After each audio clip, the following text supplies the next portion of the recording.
Doble sikap at kayod ang ilang Pinoy ngayong buwan dahil sa paniniwalang Ghost Month daw ito. Ano nga ba ang Ghost Month? May unang balita live sa Maynila. Si Jomer Apresto. Jomer, ano nga ba ang Ghost Month?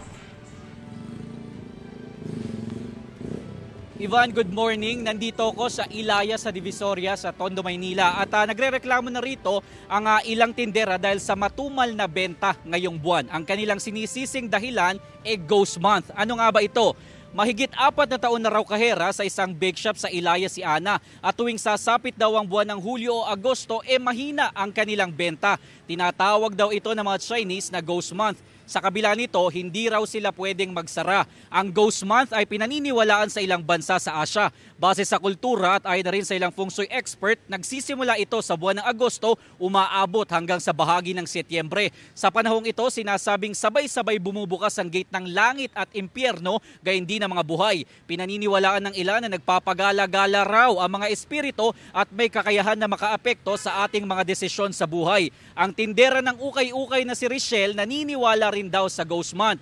Problema raw niya ngayon kung paano palalakasin ang kanyang benta lalo at bago lang siya sa kanyang trabaho. Maging ang tindera ng almusal na si Jennifer naniniwala rin sa Ghost Month. Paano naman kaya nilalabanan ni Jennifer ang ganitong paniniwala?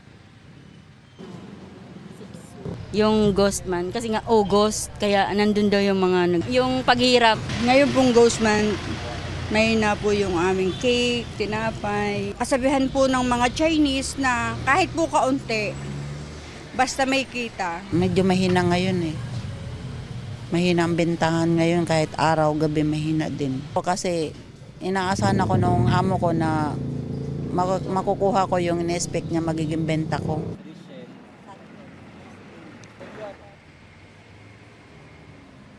Samantala, Ivan, nagsimula ang Ghost Month nitong ika-4 ng Agosto at nakatakdang magtapos sa ikalawa ng Setyembre. May mga naniniwala rin naman na Ghost Month man o hindi, ang ating tagumpay sa buhay ay nakabase sa sarili niyang sipag at sa pananampalataya.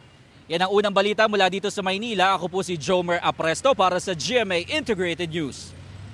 Kapuso, para laging una ka sa mga balita, bisitahin at mag-subscribe sa GMA Integrated News sa YouTube. Sa mga kapuso abroad, samahan nyo kami sa GMA Pinoy TV at sa www.gmanews.tv.